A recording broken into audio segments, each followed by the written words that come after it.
Thank you for our team. I'm going to name them.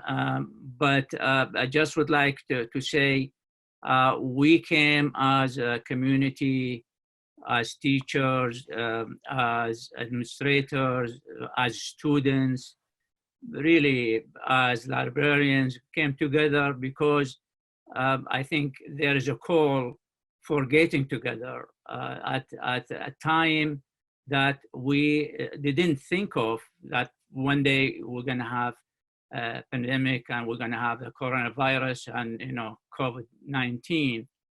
And one of the issues when you asked to be socially isolated in the name of social distancing, it comes a lot of issues mentally and psychologically.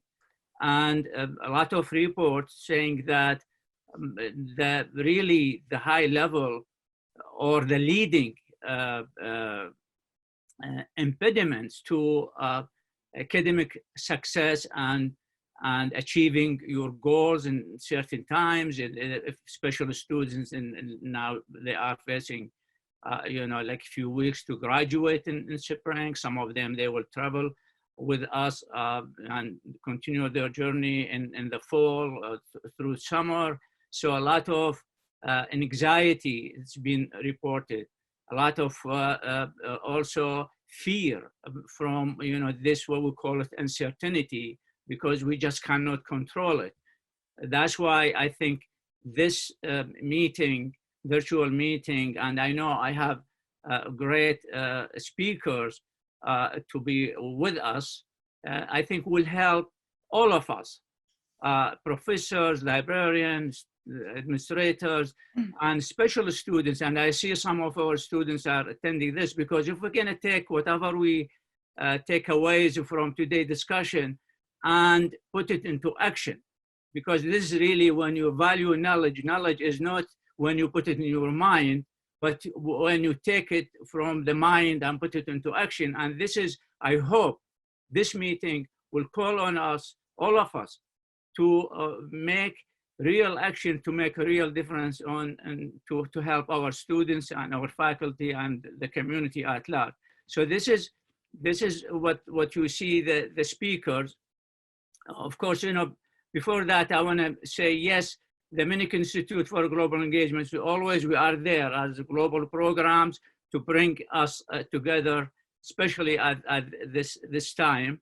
And I would like to, in the front, to thank Michele, Dr. Michele Meek, because she really helped me in terms of putting this together from the technical side. Because Zoom, usually when you record, I would say this so you know that you have only 40 minutes, where as a subscriber, you have unlimited time to do that. But at the same time, when you call on your colleague to say, okay, we really need your expert, we need your voice, and to also share with us your knowledge about that, then they, you see the names there. I have Dr. Nikki Freeburg, Department of Counselor Education, and you read the rest. So she's going to talk about this theme, what we call it, striving for oneness in 2022. 2020, and I know she modified this theme. Then you have theme 2, the effects of epidemiology of infectious disease on the body and mind, which is really important on both. My friend Dr. James Leone from the Department of Movement Arts, Health Promotion and Leisure Studies will shed some light on that. And then theme 3, mental illness and people of color. This is something related to what we did actually last week was on Thursday, I believe. We have Dr. Errichetti, I hope I pronounced the name right, Karen, forgive me if not. We're gonna talk about this. And then with theme 4, we have Tom to discuss actually what's in theme 1 and 2 and 3 and 4. And lastly, but we have response at BSU. What's the response? And of course, who is else who's going to tell take us to that than Dr. Chris Fraser. So we have all these incredible speakers with us. But also, I'm lucky to invite Dr. Karim Ismaili, our provost, and the Vice President for Academic Affairs, to share with us a few of his thoughts. Please, Dr. Ismaili. Thank you, Jabbar. First of all, I wanted to welcome everyone, and most importantly, hope that you're all well and your families are well and your loved ones are well. I was thinking about Bridgewater and our community, and this morning I was fortunate to attend our STARS Symposium on undergraduate research, and there were so many students that were presenting their undergraduate research and their projects they've been working on throughout the semester, throughout the academic year, actually. And here's another example of community at Bridgewater State University. I want to thank you, Jabbar, for your leadership, and Michele for your assistance and your support in hosting and moderating this important discussion. It's striking to me that this is now the second symposium, and they're both hitting on really key issues that we're all sort of thinking about and need to be thinking about. As Jabbar mentioned on Friday, I was able to attend a short portion of the symposium on COVID-19 and communities of color. And today, I know that the focus on mental health mitigation and prevention, it's so important. And I just wanted to thank Nikki, Jim, Karen, Tom, and Chris for sharing your perspectives on this. The diversity of perspectives and the depth of what we can provide in terms of a conversation is really what I see is great about these symposia. So I just wanted to thank you for that. I also wanted to say that, one of the things that we have to do as a community is do everything we can to analyze, bring our critical perspectives to bear on what is most definitely the most important challenge facing the world in decades. So how we can advance understanding on a variety of issues, including mental health, is critical. So again, to all of you, I want to just say how much I appreciate everything you're doing for our students in very difficult circumstances, and for participating in this discussion. And Jabbar and Michele, thank you for giving me the opportunity to welcome everyone. Thank you, Karim, for your leadership also, and for your support and for your remarks. And please also, on behalf of us here and virtually, send our regards, our appreciation to President Clark too, because as we are all together in this, and as now it becomes very clear that we have got it. I think we have got this, and we would go through it. So now I'll go to my first speaker. Please go ahead. The floor is yours. Hi, everybody. Thank you for logging in to be here. Nikki Freeburg from the Department of Counselor Education, with a focus on mental health for our mental health track students. When I was asked last week to present something about wellness in this time, my knee-jerk reaction was to start deep diving into the current literature, and there's tons of things coming out from my profession and the like. And then I realized that I was falling into the trap of exactly what I would hope to model for other people to do, is to pull back at this point in time and to not create more, and to acknowledge the fact that everything we do takes twice as long as it was, and it's even being having a stronger negative impact on us. So I pulled myself back, I corrected, and I thought, what is a go-to I do with my students, something that's in my wheelhouse? And I thought, the wellness wheel. If I know I saw Mark Brenner in here and some other of my colleagues. So the wellness wheel is old hat, and it's been around forever. But I thought it was apropos to think about an oldie that's a goodie, and that right now, if we do not have our balance, then we are like a car with a flat tire trying to move through this world right now.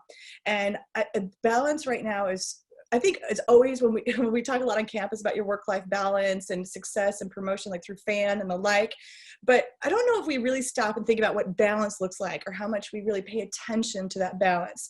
So my goal today was to bring forth and encourage you all to think about balance. So I'm going to share with you, I'm going to take over the screen here in a second, and I'm going to show you there's a lot of wellness wheels out there. I'm going to show you one of them, and I've taken common questions that are presented to people that are interacting with the wellness wheel, and I've tweaked them to add in COVID, and I'll add a little commentary into that. But so I just want you to think about your own wellness. Some people will take the wellness wheel, and I'm going to show you a 6-part one.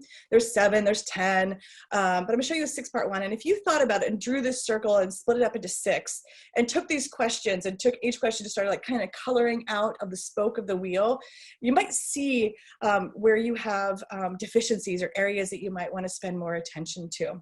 So with that, I'm going to kick off the screen. And this PowerPoint, I'll make it available to Michele, or if anybody wants to email me, I'm happy to shoot it out to you.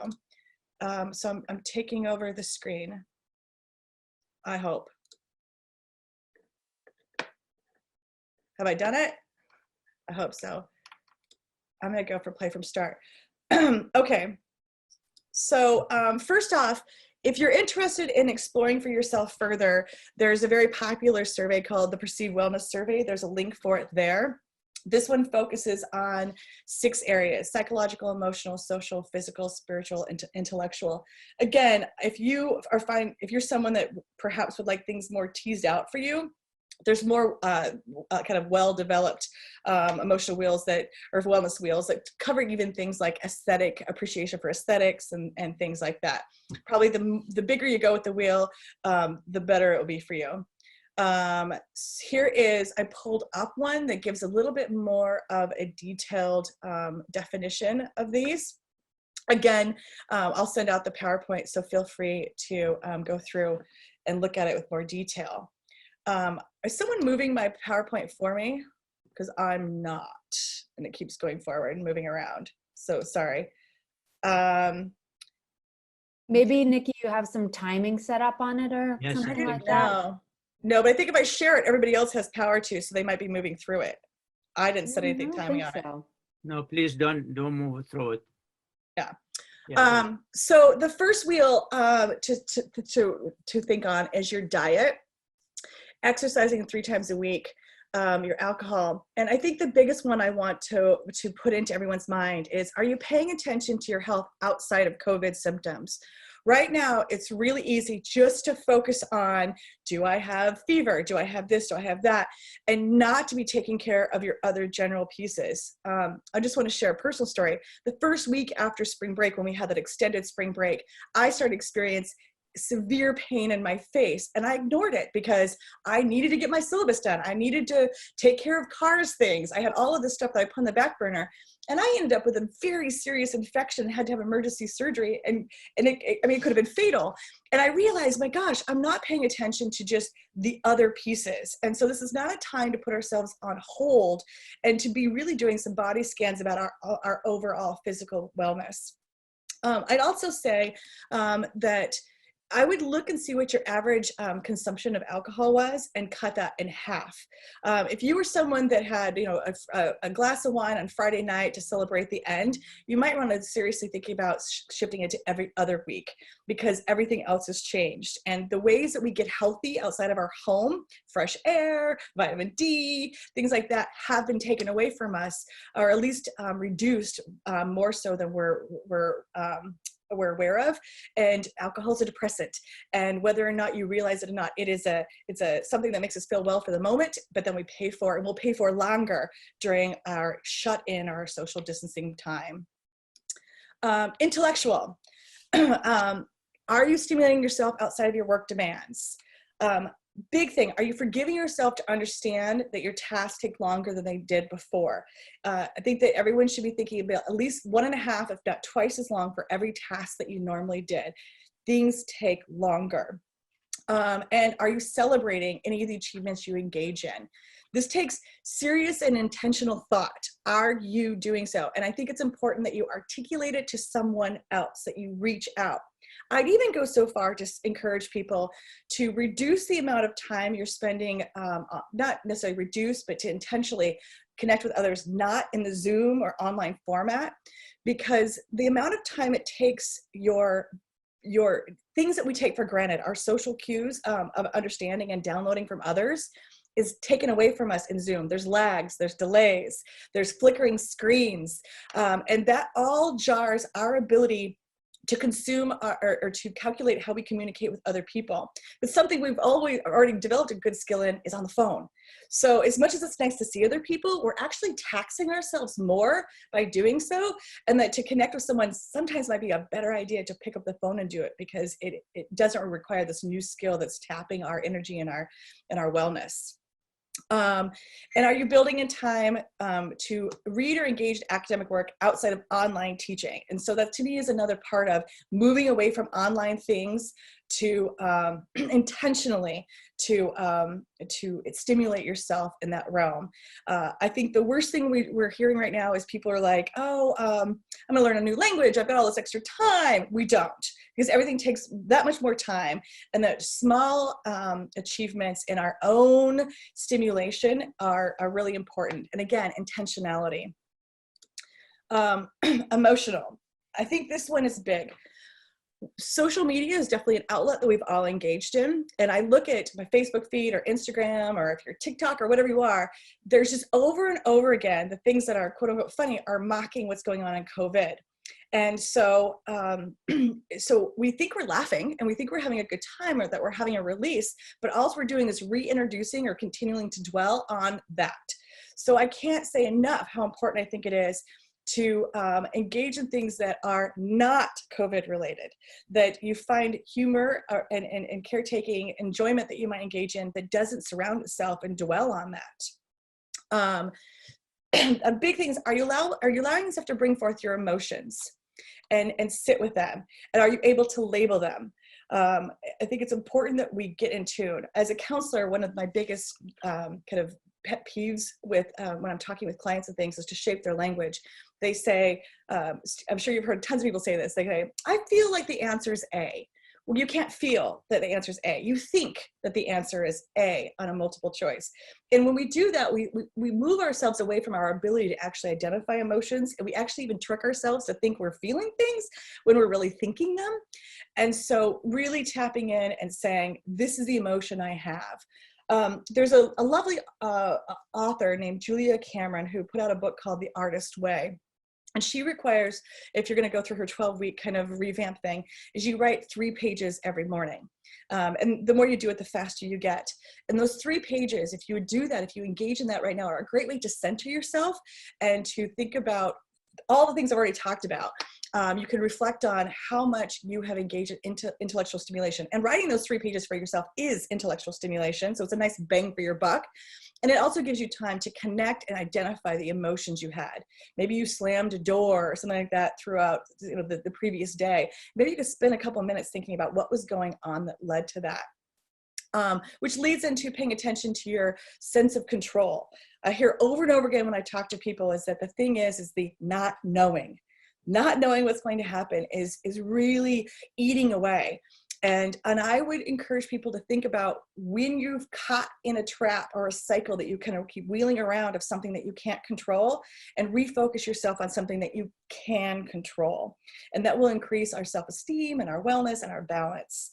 And I say find ways to comfort and console yourself. I think people think, well, that's such a, warm, woozy kind of thing, but it is something that the warm, fuzzy thing is so important. Know when you are or not comforting and consoling yourself. Make a list for yourself today on what are the behaviors that you're doing throughout your average week right now that is comfort. I'll tell you mine. I got a towel warmer. It is the best thing in the entire world. I drop my towel in it, I get out, and for 3 minutes while it's still warm, I comfort myself and I bask in that warmth in that moment, especially because right now our weather is not like helping, and it's actually kind of bringing us farther down because we don't have bright sun and all that lovely stuff.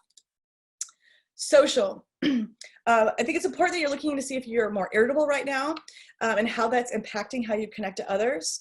I live alone, and I'm very thankful that I just have to put up with a grumpy cat, but you probably others have people in your home. How is everybody interacting? I have a colleague right now, her sleep cycle is completely upside down because the only time she could be alone is when her kids are in bed. So now she's staying up till 4 o'clock in the morning and trying to figure out how she can get that balance. And I would have guessed that some of you guys are having that same situation. So it's not what you're missing necessarily at social outside of your house, but the social inside your home, who you have to interact with. On all those people that you're interacting with also have emotions. And so the question is, are you able to identify your own emotions? And if you aren't, you certainly can identify the emotions of other people and coexist. This recommendation is to have a minimum of 3 close contacts outside of your home that you're intentionally interacting with. I'll go back to the concept of maybe on the phone versus Zoom, because of the tap on our resources to download the new form of the delayed form of communication. But I'll also challenge you guys to think about how you could get your bang for your buck on a lot of these, and go back to those 3 pages I discussed a few slides ago. If you took those 3 pages and chose to write a 3-page letter or 3 one-page letters to other people, it would be a fantastic shift for yourself to connect for others. It feels good. It's another form of connection. How much more delightful would you be to get your mail right now if it was from a hard copy letter from someone else? It's an antiquated form of communication. I know we're so used to email, but it would do so many positive things for yourself, and it would help support our dying postal service. And think about how you're establishing boundaries. We establish boundaries with other people and our work through physical, verbal, and emotional. So I think it's really useful for you to think about, are you going into another room and locking yourself in? Are you telling people, and how are you telling people, I need this much time for myself? Or are you finding yourself perhaps crying or screaming or sighing, some of those ways that we convey to other people that we need it. And the better we are to set our boundaries around everything, including work and who we interact with, the better off we'll be.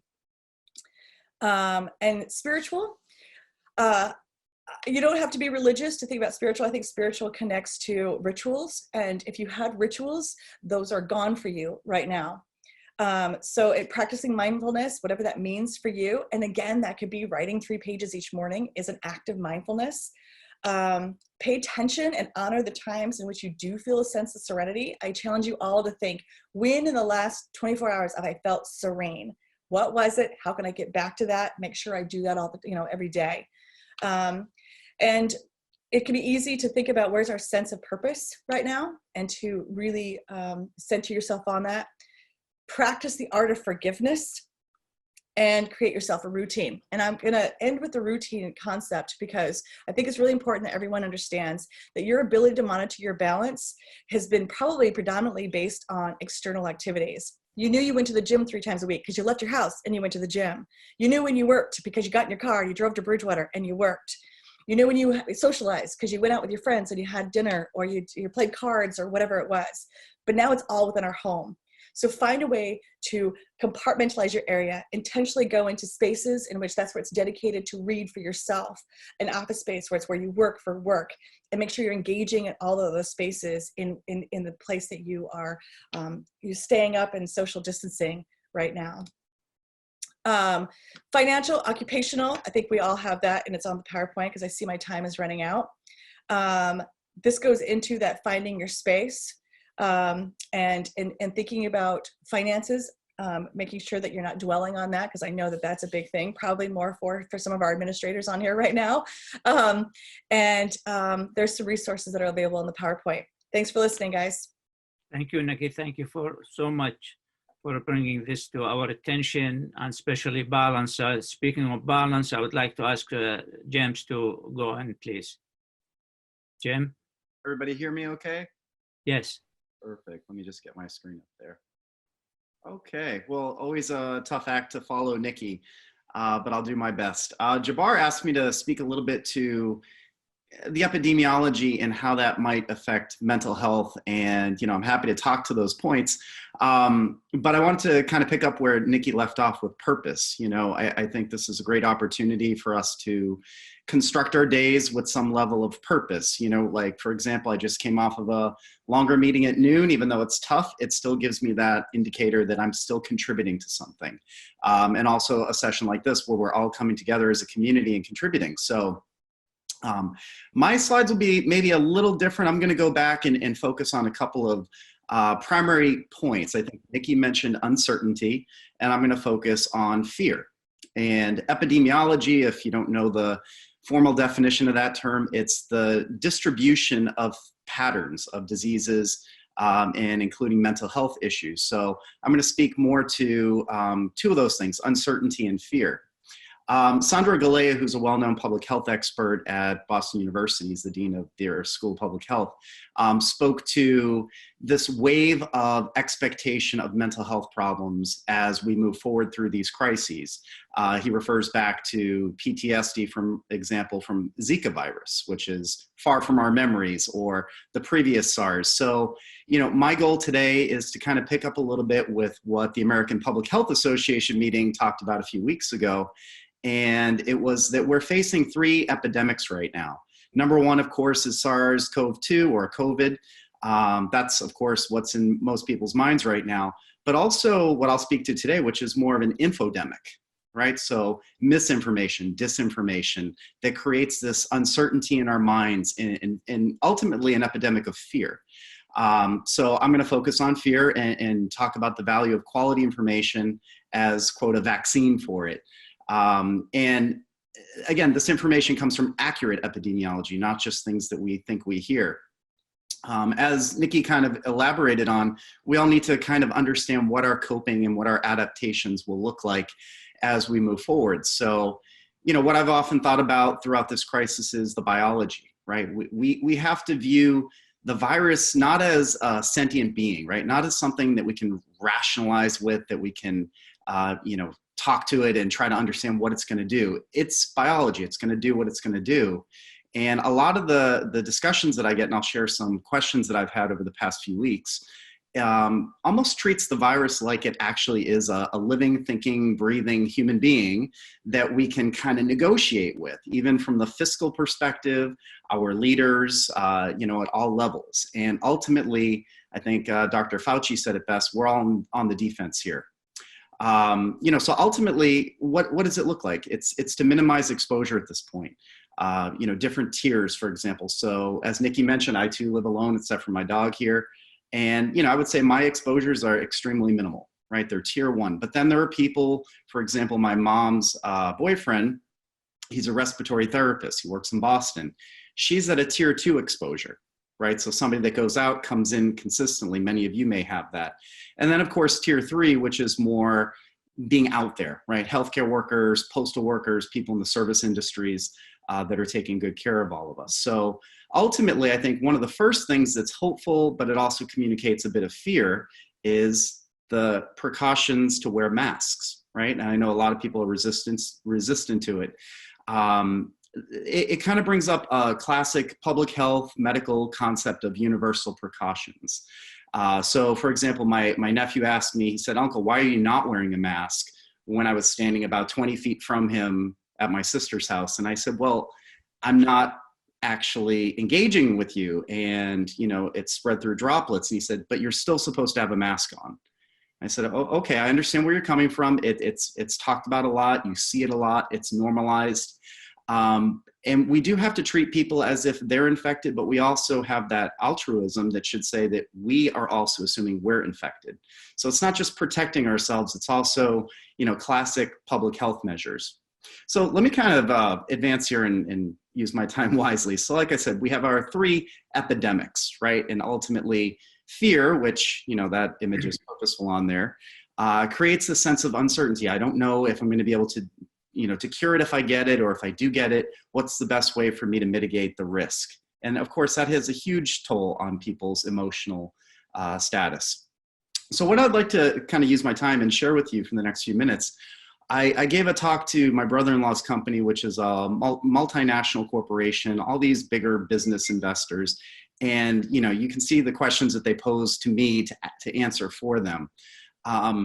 Even though these are coming from business people that are asking questions around economics and when can we reopen, what I kind of pulled from these 4 questions that they asked me was really a sense of humanity, right? These are people. And even though we all have our titles as academics or people that are Fortune 500 companies, ultimately it still came back down to, I'm uncertain and I'm fearful and I need to know, are things going to be okay? So as you can see from this one, you know, even just not quite knowing what the virus is and what it is that I was asked to provide for them. So, you know, just kind of going through really a little bit, I gave this talk again to a corporate public group. And ultimately, you know, it was reassuring to a lot of them because we talked about viruses and the differences came up between what's the difference between a bacteria and a virus, fungi, parasites. You know, it was one of those areas where people wanted to know, where did it come from? And of course, now all the conspiracy theories come out, you know, whether it was created in a lab, did it come from, you know, a person that carried it from that lab to the United States? Ultimately, it was reassuring to hear, and I provided some sources to them, that there are approximately 7 coronaviruses. We got into this wonderful conversation around what does coronavirus mean, right? Because of the spikes, it looks like a crown. And we talked more about how eventually the human immune system will figure it out through either itself or also through herd immunity when enough people have been exposed and hopefully a vaccine is developed where things will start settling down. So, you know, again, sharing these in terms of humanity. Here was a question that came up, you know, rates about the contraction of the virus. So again, they was focusing more on the denominator, right? So essentially they were saying, is it really as bad as what we hear it to be? And again, I went back into the data with them. I'll share at the end of this some of those sources of the data. You know, I said, it's a great question. Bottom line answer is we don't know much. And I'll share some data that came from Hopkins. But my concern is not so much for the death rates, more so with the morbidity that comes from this. So again, the critical uncertainty here is social disruption. And I think that's what we're all experiencing. It's not so much like, for example, myself, I don't fear dying from COVID. I somewhat fear getting it just because of the word social disruption. It will just disrupt a lot of things that I do as a human being. And of course, we're all struggling with how it's socially disrupted all of our lifestyles. So I think that's more of the uncertainty and the fear that comes from that, more so than people saying, I think I'm going to die from it. We do know that there are risk categories, of course. So my mom is 70. You know, I fear for her. She seems to be fairly okay with understanding her risk exposure. So I also think, as Nikki was saying, it's good to talk with people, you know, to throw some things out there in terms of allaying some of their fears and speaking about your own. It can be therapeutic just from sharing knowledge and information and sometimes correcting or gently guiding towards better sources of information. A couple more here. So ultimately a vaccine would be an ideal, you know, this was where some of those I heard questions come up. And again, the uncertainty. So this gentleman was saying, you know, should we drink our gin and tonics because of the hydroxychloroquine that's been put out there? And again, you know, fast tracking is not common with the FDA. What we do know is understanding how these drugs work and what it actually does to the immune system. So the question here was, are the quinine drugs effective? Yes, but here's where, again, it was giving more certainty to what it does. So hydroxychloroquine is not something that actually is an antiviral per se.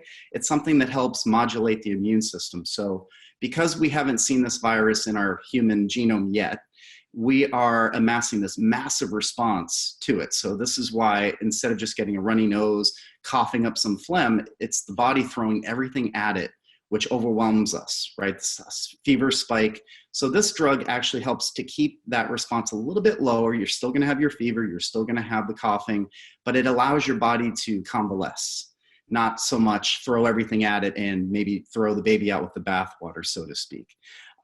You know, so again, these are some of those questions that were problematic for some people. And then the last question here was, you know, again, the uncertainty. When do you think the economy will open?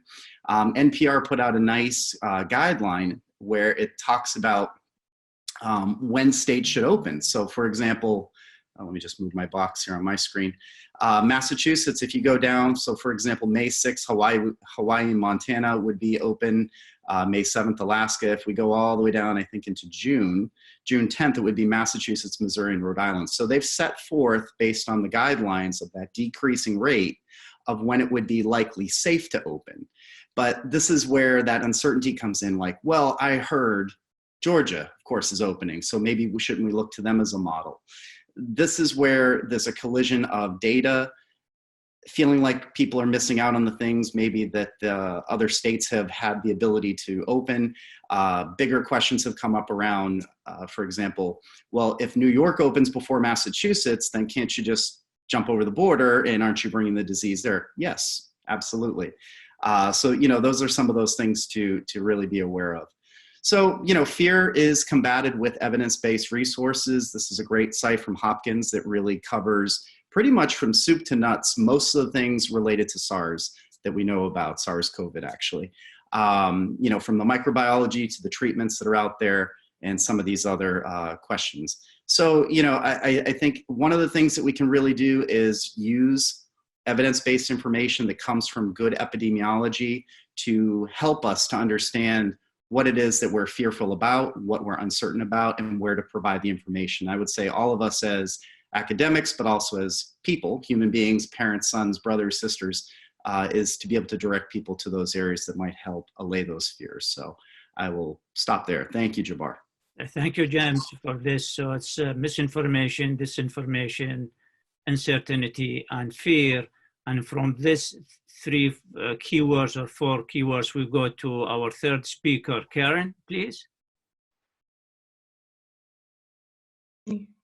Oh, thank you for unmuting. I was unmuting myself while you were unmuting me, so I'm muted again.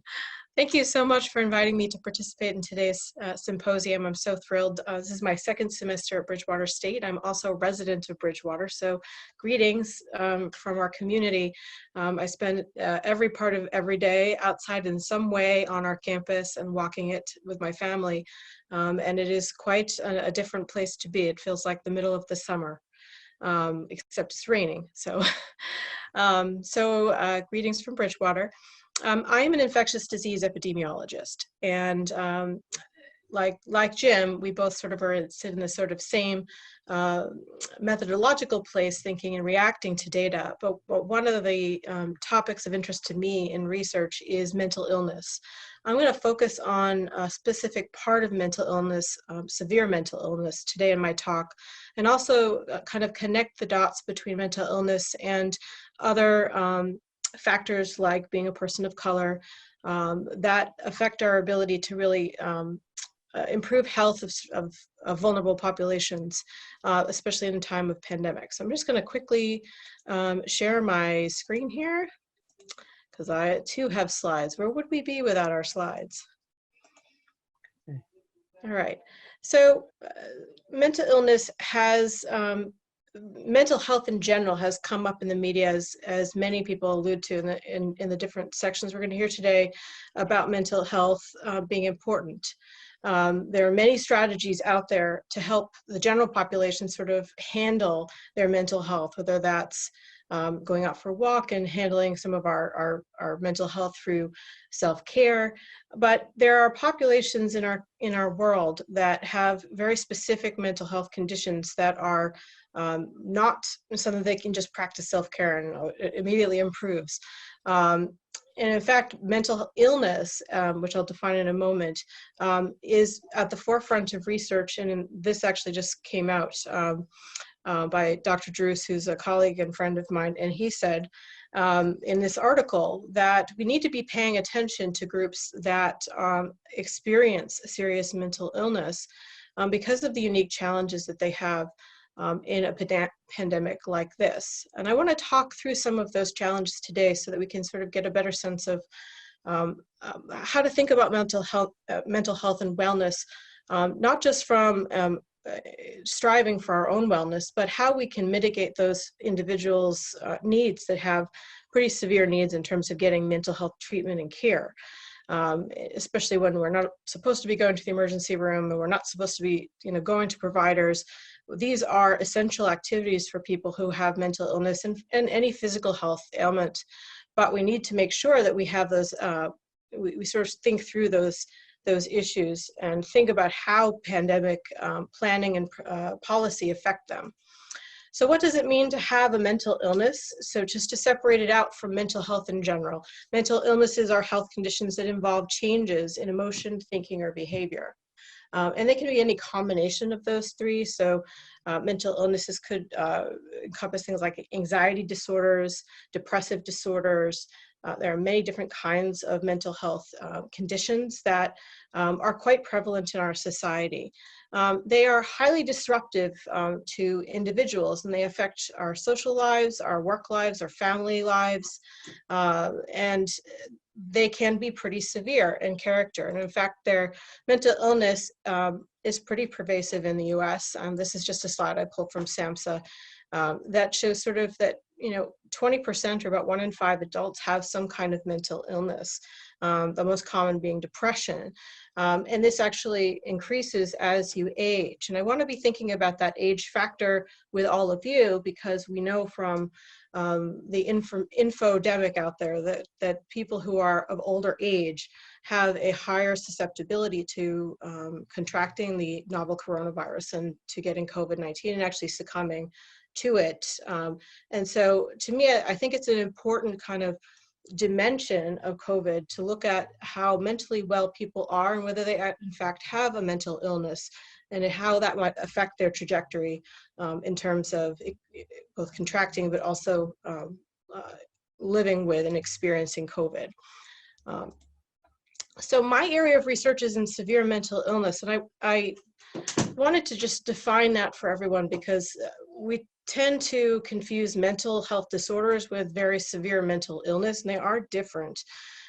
Severe mental illness, and what I refer to as severe persistent mental illness, because these are continual diseases that affect people, conditions that affect people, include schizophrenia, psychotic disorders, and mood disorders like major depression and bipolar disorder. And so these individuals have, on average, a lifespan that is about 10 years shorter than the average person. That's a lot. That premature mortality is caused by many different things, and there are typically a dimension of their mental illness.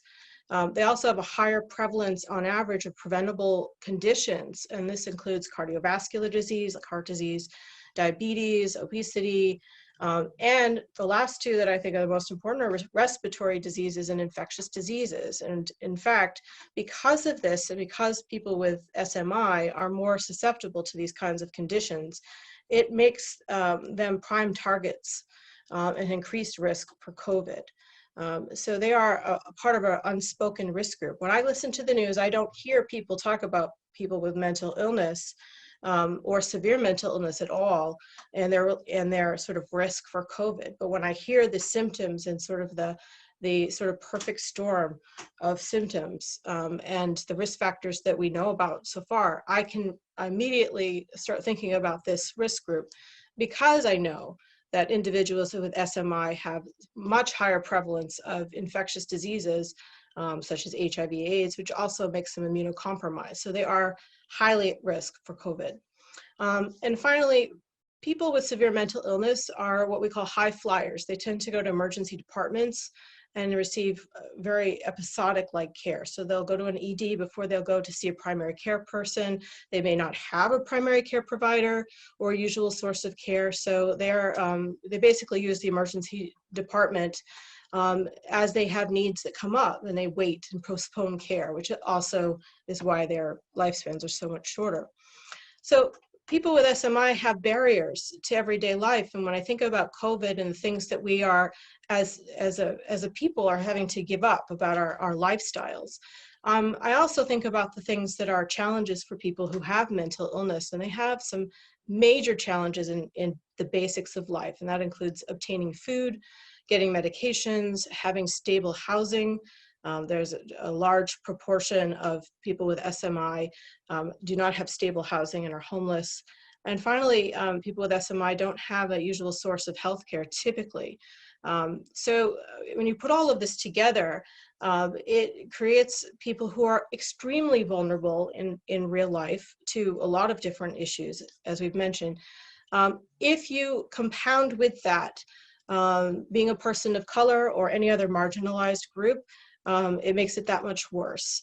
As somebody whose primary research interest is the US-Mexico border, I do a lot of research in populations that are Latino or Hispanic, who also have language challenges. So there are many different, lenses that you can look at, and seeing that this population is incredibly at risk for exposure to the coronavirus and to actually developing COVID-19.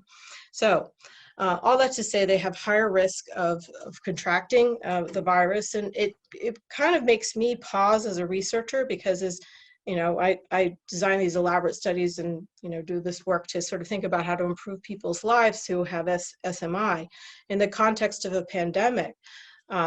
It seems incredibly uphill and daunting to think about how I'm going to solve food issues, medication, housing, and healthcare. Just those four to address somebody who's in this situation.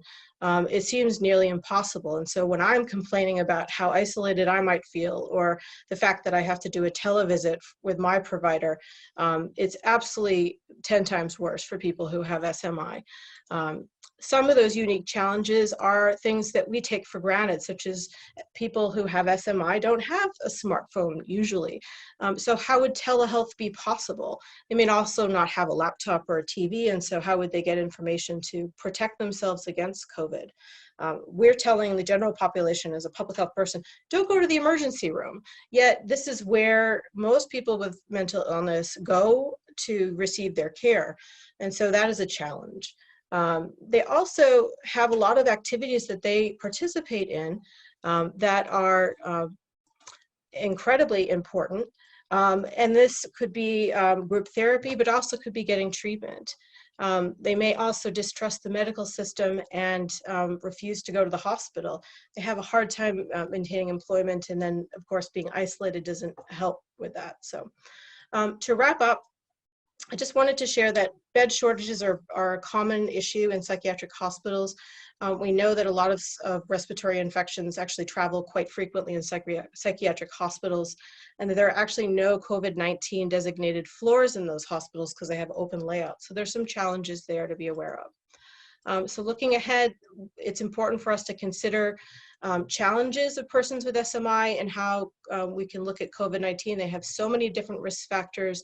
So that should be considered in policy and programming. And I also want to just point out that it's important to track individuals of mental illness in the middle of the pandemic. I haven't seen any data on this, and it's going to be important to look at that in the future. And finally, to support people who are caring for individuals who have mental illness. They have many challenges. Finding their loved ones is a hard thing to do, but it's important for us to support those individuals so that they can survive. So those are my thoughts. I just thank you again for letting me participate in this symposium, and I will pass the baton back to Jabbar. Thank you, Karen. This is great. Thank you so much. Tom, please. Yes. Well, thank you very much, everyone, for being here today. I'm very humbled to have to follow Nikki, Jim, and Karen. These are really truly the health experts. When Jabbar approached me, I thought I could share some lights about, with my heritage background from Taiwan. Taiwan was kind of early on, I think was, John Hopkins University predict that Taiwan will be the second worst country to have the most amount of deaths, because being that so close to China. However, the data, Taiwan has prepared pretty well. So I thought I could share some lights with you that take a look at other countries. Maybe that can help us kind of have a broader view, since this is a global pandemic. And how do we treat people who have coronavirus? How do we treat people who are quarantined? What are the countries are doing differently? So every day what I do is I typically read our US news at Taiwan, what's happening in Taiwan, and also I'm also a Canadian citizen. I also look at what's happening in Canada. So I try to have a global perspectives and understand different cultures and understand why each culture will take actions differently. And that's very important for us to consider since we're all in this together. So I will just share my screen with you.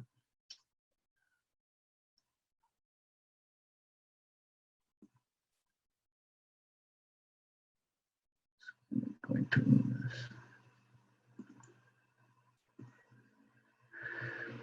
So Taiwan is a very small country compared to US. It's 1/16 of US population, and it's located approximately just 80 miles away from the coast of China. There are millions of people traveling in China and Canada. As I mentioned earlier, Johns Hopkins University predicted that Taiwan will have the second most coronavirus case in the world. However, up to today, they currently only have approximately 429 cases. In terms of the number of case ranking, they're at 108, and they currently only have 6 deaths. As you can also see, the number of people who recover, I find this often is not reported or being emphasized. You can see that more than 50% people have recovered from coronavirus. So being contracted is one thing, but sometimes looking at the data recovering, that can be, you know, as Jim talked about the fear, that can sometimes can be lower the fear a little bit. You maybe contract coronavirus, but it doesn't mean that there must be some kind of detrimental effect to your health.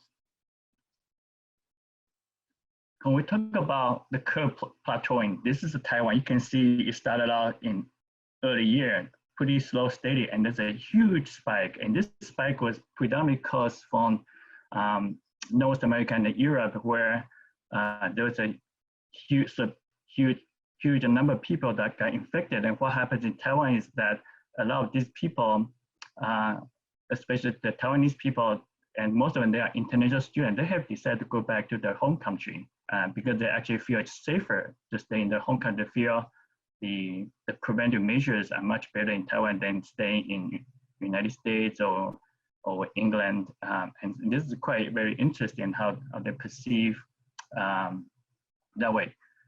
There's also slightly another small peak just around the mid-April. It's because there was an incident with one of the military ships in Taiwan that there was a group of Navy, they were infected by the coronavirus. So there was a slow, slight peak over there. But you can see they quickly control it. So you can see it flattens out as it goes down. Over here, you can see these are the cases. You can see pretty slow, steady throughout the way. And again, approximately in the mid-March, there was a spike, but they're quickly able to control it. And what they've done very well is in terms of the screening and tracking. And so they were able to, again, minimize the spread of disease. And there's another spike in April. That's when the Navy ship incident occurred. Again, they're quickly able to track and screen and able to minimize the spread of virus. So they've done a very good job in terms of controlling the spread of the virus. So here, I'd like to kind of share with you a YouTube clip. How does Taiwan control the coronavirus? This is done by CBC News in Canada. It's just a quick, short 2-minute videos, kind of give you a general sense what they have done to make it effective.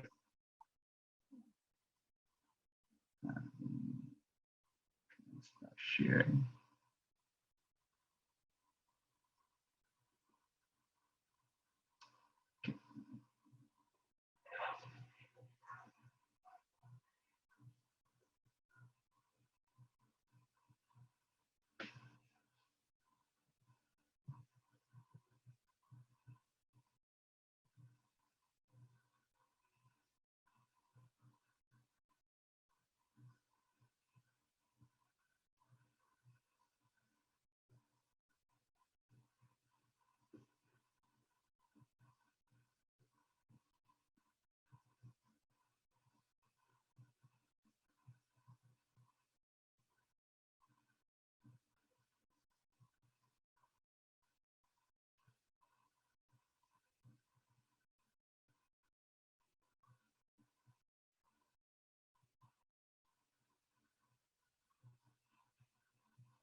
No sound.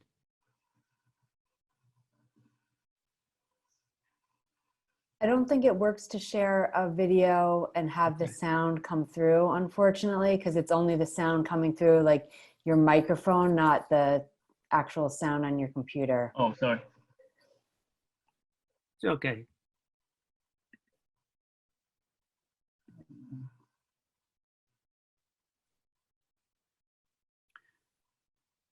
So Tom, you can elaborate on it. So I think it's, if you can comment on this. Can you? Sorry, let me stop this. We don't have time to start the video. No, I'm just gonna stop it. Oh, okay. Thank you. Sorry, you were able to hear the sound but not the video? We prefer, I mean, in terms of time, because you have another speakers, and then we give our colleagues some time to Sure. question and answer. So if you can just explain what the video shows us. Sure. The video basically just kind of essence to show the measures that Taiwan has. Basically, they were able to collect screen people into the Taiwan very quickly early on. So while you're on the airplane, you will need to figure out where you're from and whether or not you have any symptoms. And as you go through customs, you'll be checked with your temperature. And if you do have symptoms, you will be swabbed and they will be able to examine right away. For people who do have symptoms, they will ask you to isolate yourself for 14 days. But I'm going to quickly kind of to jump a few more slides. I'm going to keep moving on and I'll talk about this video.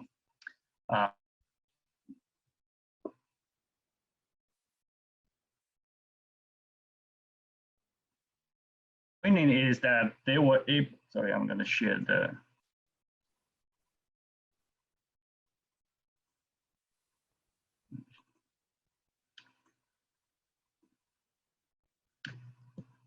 So what that screen, they are able to really know how many people are local and how many people are from out of country. And to be more precise, they have narrowed down to where you've been, where you travel, where did you connect the flights. As you can see, they're able to narrow down how many people came from the United States, how many people came from UK, and how many people came from China. And you can see there's only small amount of portion that people came from China, even though there's so many travel between Taiwan and China. Now, here's a very interesting data I'd like to share with you. A lot of people think coronavirus is very deadly to senior population, but you can see that Taiwan, they have controlled quite well. The most infected cases are people between 20 and 29 years old, the young people. Those are the travelers. Those are typical students that study abroad and now they have come back to Taiwan. So which means that they are able to protect the senior population quite well in their home country. Now here's an example. I know this is in Chinese, but what they've done is they basically identify each person. So for example, they start with number 1. That's when the first person that they identify as having coronavirus. And then they look at who's number 2, who's number 3. They track your relationships, they track the groups. Okay, if you stay healthy, they track you. And then if they're able to isolate a particular case or particular town or particular instance, and they can conclude that particular case is over. So they know where you have been, what the people that you have been in contact with, and whether those people have the symptoms. So they've done a very good job in terms of tracking the people who have the coronavirus symptoms. Here's kind of share with you when Jim talked about how when someone is infected as a virus, like how you're being treated as a person. What Taiwan has done very well is that if you were at the airport and you will be determined that you have symptoms, what they'll do is they have a special taxi to take you to your home. So you cannot take public transportation. They'll pay for your transportation. They'll give you free 14 masks for you in case if you do need it. And then what they do is they will call you twice a day, and they and go on your cell phone. But if you don't have a cell phone, they'll give you a free cell phone. In addition, they'll pay you $33 a compensation. They recognize that people being quarantined, they may not be able to work. So at many levels, they try to treat people who are as kind of the guests checking into a hotel, rather than you are on your own quarantine year to figure out all the needs. And again, the town officer will call you twice a day to check on your well-being. And you do have to answer those phone calls, because if you not answer those phone calls within about 10 minutes, the town officer will be knocking on your door, because they also want to make sure that you are not out and about the virus to someone else, because they are innocent people in your community. So they do take that very serious. In fact, one thing that Taiwan has done uniquely very well is educate the public. This is the Taiwan Disease Control main website. You can see right off the page, they have the message to ask all the people to wear masks, wash your hands, and avoid to go to crowded area.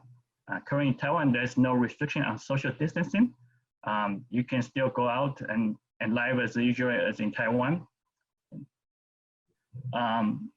And Taiwan is very well known of using very friendly images to bring to public's attention, and also make it not so fearful to the young children.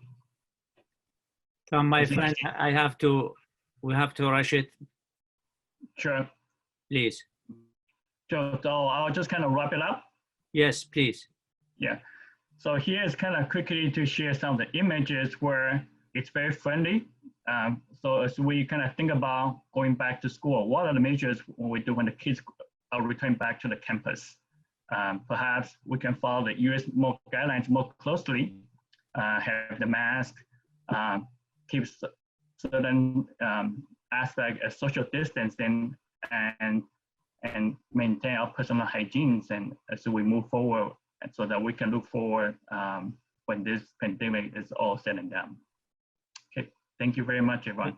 Thank you so much, Tom. So now we know the foundation. We got a lot of information about what happened, what's happening, and we're looking ahead.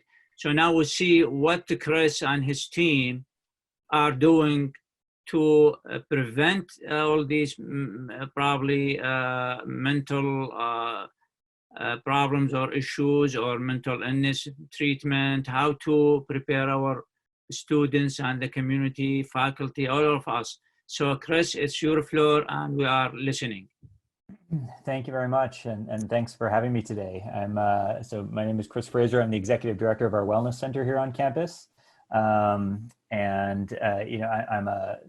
My professional background is that I'm a psychologist. But my responsibility at Bridgewater is for both our health services center, our counseling center, as well as our outreach education, which is our kind of preventative health promotion arm of the wellness center. So I'm going to talk a little bit about what we've been doing, hopefully touching on some of the points that the other presenters have brought up as we've gone along.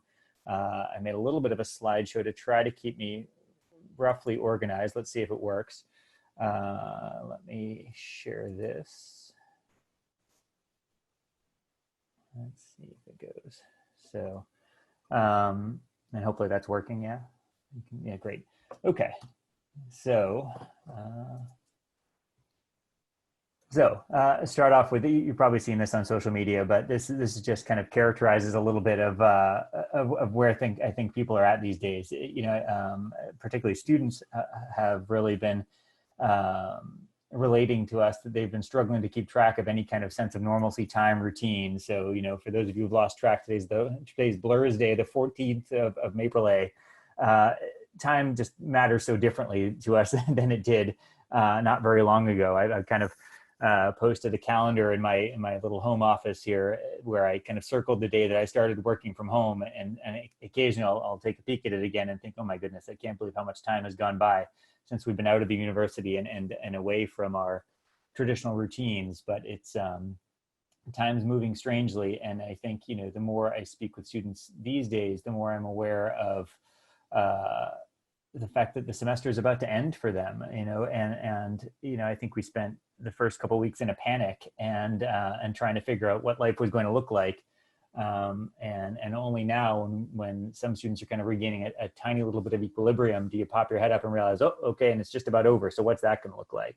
and how do I transition on to the next steps, and what are the next steps? And you know, some of the uncertainty that Dr. Freeburg started us off with is one of the bigger challenges. So let me talk a little bit first about what some of the response has been, or you know, what we've been doing in the Wellness Center. So on the health services side, you know, our staff of nurse practitioners and health services have been reaching out to all students. So everyone that's been identified as struggling with being COVID positive. So faculty and staff have been letting us know that they've gotten an email from a student, or we're hearing indirectly, we're hearing from a lot of different sources, frankly. And then what we tend to do is we try to reach out to those students and make sure that they're having their best chance to negotiate this very challenging healthcare system that we're dealing with today, and finding out where they can get themselves tested, what they need to do for treatment, kind of helping them sort through some of the facts, the fears, the misinformation, all those things that Dr. Leone kind of spoke about earlier. There's a lot of misinformation out there, and we want to at least make sure that we offer them the opportunity to have someone to talk to and check in. So I don't know that we're doing quite as well as Taiwan, you know, but that's our goal, honestly. And that's frankly one of the models that behind the scenes we're talking about as often as we can, in terms of how to do this right. You know, how could we do this well and be prepared to eventually come back. So, and Frank, I can see emails popping in on my screen right now of new reports. So that's working as intended. So that's good. So we're able to reach out to these students. We try to monitor access to local resources, so we're at least aware of things in the immediate area. You know, if we need to send a student for testing, if we need to help them navigate, you know, what kind of insurance they have and where their doctor needs to be located to be able to send them for testing, at what hospital or in what drive-through area can they go to. There's a lot to figure out. So that's what health services has been working on, while also continuing their kind of daily rotation of services. You know, all our students that were receiving prescription medication through health services need to continue to receive that. And, you know, I think, you know, as we can certainly surmise, this pandemic hasn't made it any easier for students that are needing medications to go and get it somewhere else. You know, so while in the past we might have tried to pare down on our treatment and our services approaching the summer, and make sure that students are transitioning back to their home primary care providers, you know, psychiatric providers, physicians of various sorts, you know, we realize how hard that is for them now. So we're kind of putting plans in place to make sure we can kind of continue on with getting them the medications they need. And then we're continuing to kind of triage students that call in through our on-call service. So we've got you know, nurses that will respond to critical healthcare needs. Similarly, on the other side, you know, being that we were generally speaking about mental health today, you know, counseling services has really done, in my opinion, a very impressive switch over to continuing on as much of their treatment as they possibly could, and certainly as much as the students have been interested in continuing via telehealth. You know, the mental health field, you know, I think all of healthcare really has done a good job switching very quickly to loosen some of the regulations around video conferencing platforms, and that doesn't mean that there's less security necessarily or less confidentiality, but it means that we're open to being able to use different platforms with less restriction than we were in the past, and some of the platforms that we never would have considered using, which frankly we're still not using at Bridgewater because we'd like to try to do it a little bit better if I'm honest. But you know, you could do a session through FaceTime, which is something you never would be able to have done in the past. So they've kind of relaxed some of those restrictions. You know, we're still seeking to use Zoom for healthcare as a kind of HIPAA compliant platform, because we'd like to set this up in a way to last for the long run and not just for the next few weeks. So we're doing most of our sessions via telehealth right now. Telehealth is typically applied broadly to mean both telephone and video. We haven't switched over to video platforms at the moment. We're still doing telephone health. But as Dr. Freeburg pointed out, sometimes that's helpful. Sometimes just the fatigue of the you know, less than 1 second delay of response and reaction from human faces while we're watching videos really drains us in a way that even if you're an extrovert, you know, is hard to properly account for by the end of the day. I think if you're all feeling Zoom fatigue by the end of the day, I think you can relate to that. So we're also kind of continuing to do our case management and monitor resources for community mental health care. You know, Dr. Errichetti mentioned the major mental health issues, and that's true for some of our students still, students that are needing to be seen, students for whom visits to the emergency room is not an uncommon thing that might happen every semester. That's coming up for us. You know, making sure that we're able to get them in and figuring out what inpatient, partial hospitalization patient programs are still going on out there. So that's just within the Wellness Center. External to the Wellness Center, there's a COVID-19 team that meets, and this was a kind of mostly cabinet with a few other people tossed in there. I'm one of those people that's tossed in there for the time being. And that group was meeting every day for a good long while. We're meeting every other day now to kind of discuss, you know, what's going on with each division, how we're responding to this, how the essentially exodus from campus happened, and how we're making sure that it stays safe now, while we're also kind of trying to shift our gears to think about coming back in and reentry. We've also had a subcommittee to that meets to monitor community response, to look at how our Bridgewater Board of Health is doing contact tracing and you know, what they're asking from us and what they're going to need from us, as well as looking into connections with our local hospitals who are maybe have need for some of our spaces on campus, and negotiating various kind of memorandum of understanding to get contracts together with outside entities to be able to let them use some of our spaces if they needed it. For example, for first responders that didn't feel comfortable going back to their home after working shifts that might need to go back and forth. You know, we're trying to figure out a way to make some of our spaces available to them, as several other campuses, particularly in the Boston area, have done as well. So what are some of the impacts on physical health? Well, routine health checks and preventative care have almost completely stopped. I mean, I think people aren't going in for their routine physicals, those nagging aches and pains, again, as Dr. Freeburg said in the beginning. You know, people aren't attending to that right now. People are thinking that that's a lower level issue for me to take care of. And it's not clear when you should start thinking about that again. So I think it's one of the things we're seeing and trying to advise our students through. We're talking to our students who are reporting pretty severe symptoms sometimes through COVID. Thankfully, few hospitalizations, and certainly few long-term hospitalizations of our students, you know, reporting issues with COVID-19. But certainly, you know, none of them say that it's something to be taken lightly, you know, when they're dealing with it. It's pretty miserable for them going through it, and pretty disruptive. And then, you know, one other impact that I think that I kind of threw in here under physical health is that a lot of our students, in some cases now, are the only people still working, the only people still going out of the house and needing to go to work because of the jobs that they end up having, the jobs that lend themselves to the sporadic, you know, sometimes on campus, sometimes at home kind of work, grocery stores, you know, food service. You know, so our students are still, you know, kind of on the front lines in many cases, having to go out there. So we're trying to do our best to support them through that. With respect to mental health, you know, work still continues on all our students with pre-existing mental health issues. You know, we're still continuing to do our regular treatment. Our sessions are happening, sometimes less frequently, but certainly we're still making ourselves available to continue on our treatment. There's a little bit of a decreased efficacy. People are very anxious and are having a hard time knowing what to attend to right now. And it's almost akin to, you know, maybe when you see students coming back in the summer and they've seen each other after a 2-month layoff, you know, the first 20 minutes of what everyone wants to talk about is what's going on and what's happened and what's been in the news briefing and should I really drink bleach, and no, you shouldn't, you know, and all those kind of things. That's a clear recommendation that not to follow from the powers that be.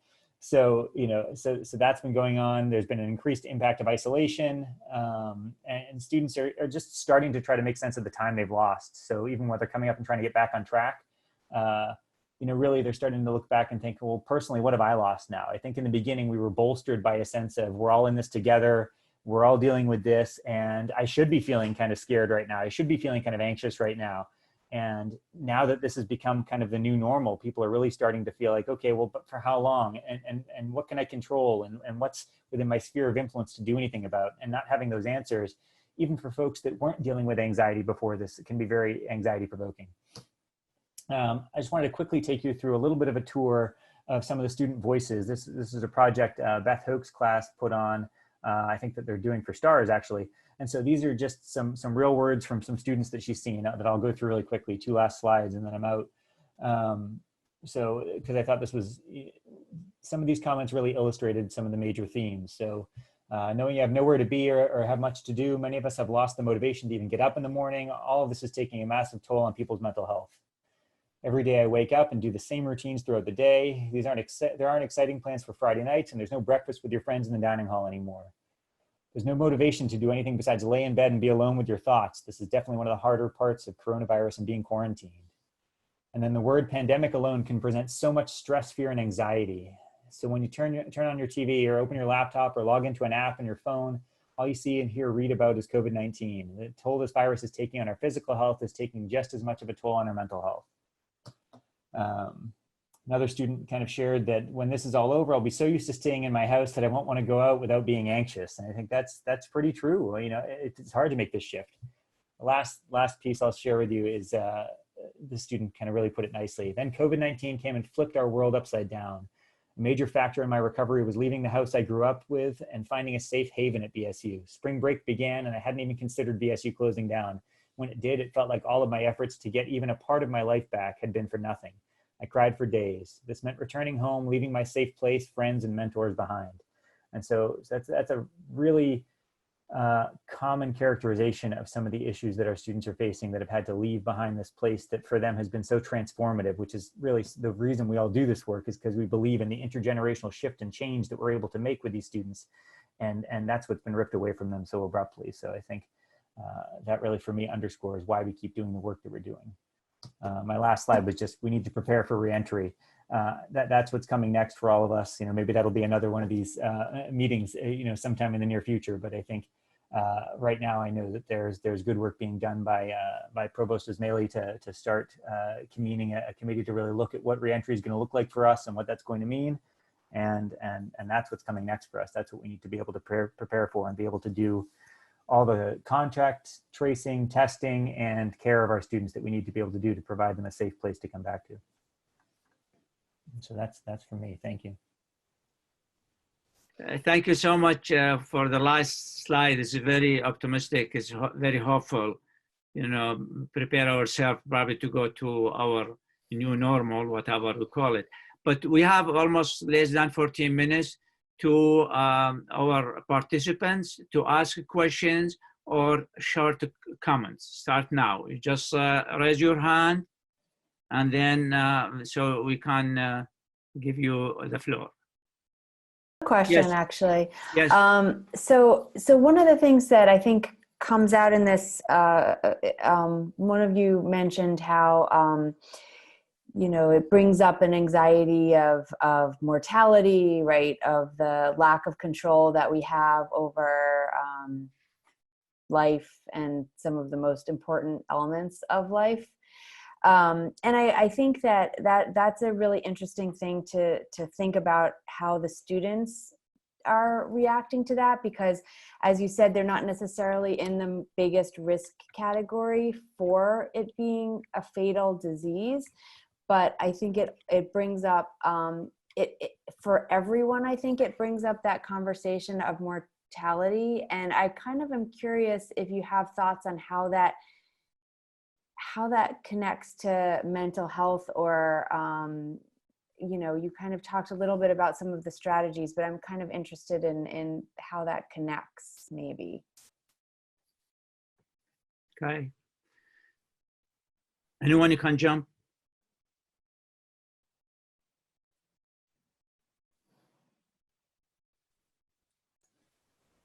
Someone? The only thing I would add to that, I think, is, you know, in speaking with students, I think there's really this sense that, you know, I understand why I'm doing this. I understand why I need to wear a mask. I understand why I need to social distance, or really physical distance, you know, at least from people. You don't need to be socially distant, just need to stay away. So, you know, I think they understand that, but I think there's also a lot of the sense that, like, well, this is not really gonna, this is not gonna kill me, you know, so I'm not necessarily worried in this, so I should be able to go back to doing what I'm doing, which I think contributes to this feeling of, that I'm hearing more from students right now of this, and look at what I've lost because of this. Look at what I'm losing. Look at, I'm losing my senior year. I'm losing, right. And you see this both at high school and college, of course, right? I'm losing, you know, probably one of the most amazing times of life that you can possibly imagine. At least, you know, it was for me. It was a good time. You know, and that's a real challenge right now, to feel like this nameless, faceless, mostly invisible thing for most of us in most of our communities right now around us is taking away this thing that I've been looking forward to or building to for 4 or 5 years. And I think that's really kind of one of the more, you know, challenging tragedies of this whole experience, particularly for our students and for the way they're dealing with things. And I think why it's also been so important that President Clark reiterated his stance on making sure that a real graduation will really happen at some point in time when it's safe to do so, to make sure that we celebrate this accomplishment for so many students in the way that is meaningful. Yeah, go ahead. I just wanted to add that something that I think is, if you think about it with relation to students, is that I imagine people are tempted to want to get the lesson done, to get into your class and get the content. And I know for myself, I'm really tired of dwelling on this, but I've realized that you have to address the elephant in the room. And so I would encourage people to feel free to set like a timer, if whatever, you know, you're using. I set a little timer where it's like the first 10 minutes, just get it out. And so I just let my students just spew, and they do. And, you know, I have a, you know, say anything rule. And then when the timer goes off, then we, you know, cleanse our palates and go in. And the more we stuff something down and try to ignore it and muscle through, the more it percolates and gets bigger. And I think if you do that, then you invite your students to feel comfortable to then come to you when things get really tough. And I know I've had colleagues reach out to me because they've got very disturbing emails, and you wouldn't get that email and be able to intervene and help that person if you didn't show that you had an open door about it.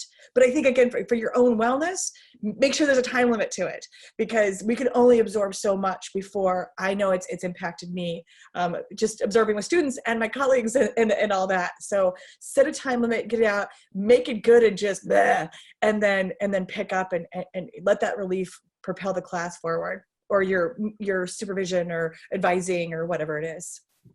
Can I also add, sorry, domestic violence is a huge peak right now.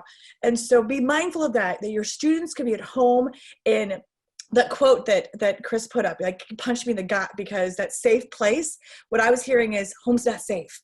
And so we have a bunch of students that have dumped into places that might be raging, and you don't know what's going on and how the people in the home are coping, like I talked about earlier. So be mindful of that experience for your students. Thank you. Anyone else? Yes, Chris. No, sorry, I was just applauding Oh, okay. Nikki's comments. Very true. Okay. Any quick question or comment? Can I just Yes. offer? Yes, Jim.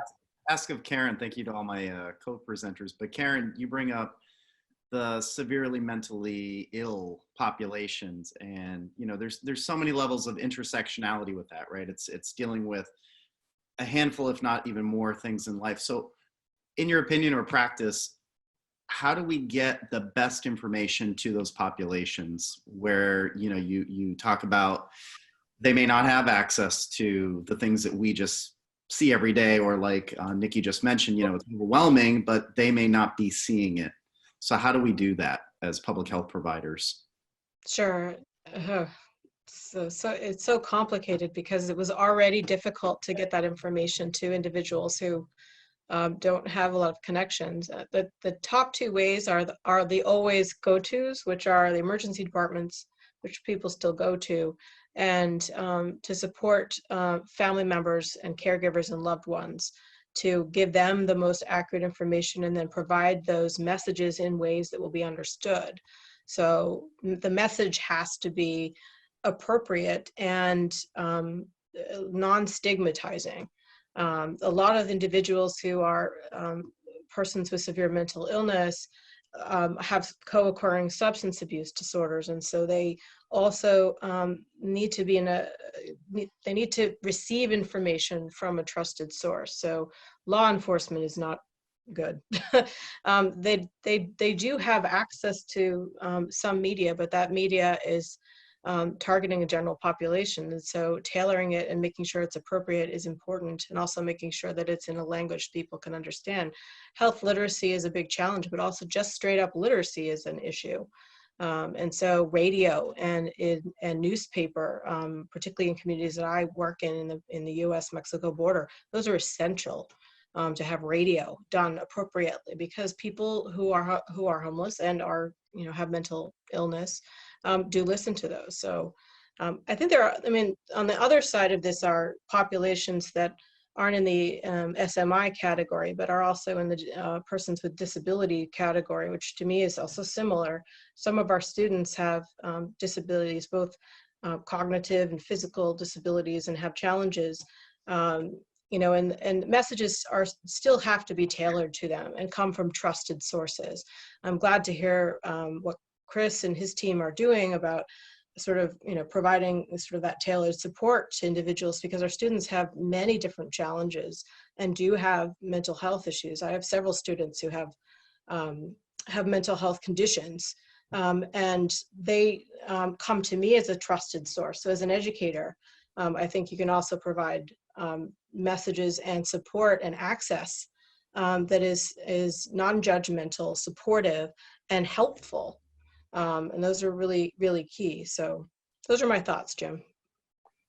Thank you so much. So, all of you spoke about, trusted information. And of course, then on the other side is the misinformation. So how can we filter out, where we say, oh, this is reliable information, then I can really rely on and depend on, and then I can act accordingly.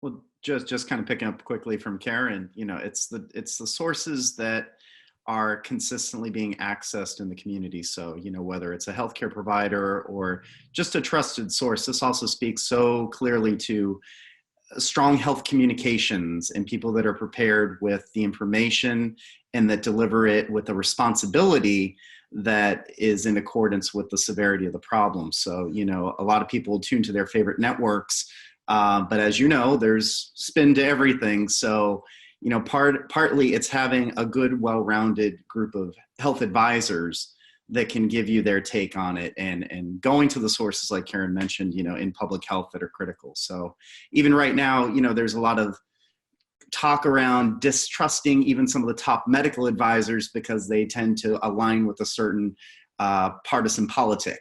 And, that's concerning because the message just gets blurred out.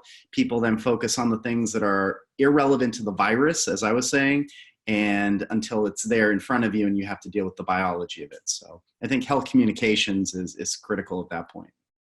Health communication. So, and I have 2 minutes or less. So I would like you to give me we have 5 speakers, 5 things that our students and us and myself will take away and discuss it with my family this evening, and also I'll apply it to myself quickly. Who's gonna start? Nikki, put you on the spot. I would say attention to balance, meaning use your full space that you live in and dedicate it to activities that your body and your mind knows you're shifting gears. And then you can pay attention to where you're spending your time. Thank you, Nikki. Jim? I would say allow for grieving and loss to occur. It's something, we're all grieving something, even if it's less important to other people, it could be very important for that person. So allow for that period of grief and realizing loss, and then hope within that. Thank you, Jim. Karen? There are no real experts. Everybody's a different expert on a different day. And so we're all going to have different interpretations as we go. It's important to question every source, but to get your own information, and then and it's okay to be afraid about what you hear. What's most important is to talk about it, and to talk about it with someone that you trust. Thank you, Karen. Tom? I would suggest that to have an open-minded, have a broad perspective globally, because we are all predicting what's going to happen. No one is the expert in COVID virus. So sometimes some countries have gone through one phase before, and we can learn from that phase. So we're not repeating that same phase again. Chris? Yeah, I think control only what you can control around you. There's some grounding in being able to control the things that you can take care of immediately, and rather than worrying about the things that you can't necessarily control outside your sphere of influence. And even though this is mental health, I have to say it, wear a mask when you go out there, wash your hands. We have to keep repeating these things over and over and over again. There's a reason that people are recommending that, and really it'll help the situation when you're wearing a mask if you're going to be in a situation where you're closer to people than you can control. Thank you, Chris. So these are our excellent presenters. So if you forgot the name, these are the names. Thank you so much. We are right on time. Appreciate it. And I always remember the moment that I send you an email saying urgent request, and you didn't let me down. You really didn't. Thank you so much on behalf of Minnock Institute for Global Engagement and Global Programs and really BSU community. Thank you so much. Be well, stay safe, and teach the less, 1 week or 2 weeks, and take care of our students. Thank you so much, everyone. Thank you. Thank you. Thank you, Michele.